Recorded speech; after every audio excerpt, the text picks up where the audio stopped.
বৃহস্পতিবার পবিত্র রাতে কেউ যদি এই দোয়াটি 100 বার পরে কোনো দিন পৃথিবীর কোনো মানুষের কাছে তার হাত পাততে হবে না, পৃথিবীর সব কিছু তার পায়ের নিচে আল্লাহ হাজির করে দিবেন।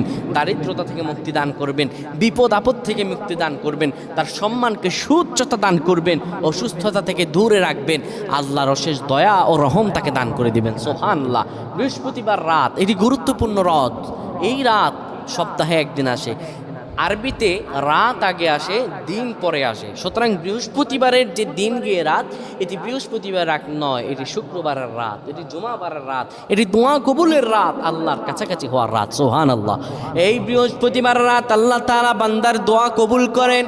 কেউ যদি বৃহস্পতিবার রাতে ঈশা নামাজের পরে পবিত্র হয়ে ইয়া হাইয়ু ইয়া হাইয়ু ইয়া হাইয়ু ইয়া রফিয়ু ইয়া রফিয়ু ইয়া রফিয়ু এই দোয়াগুলো পড়তে পারে 100 বার, আল্লাহ রাব্বুল আলামিন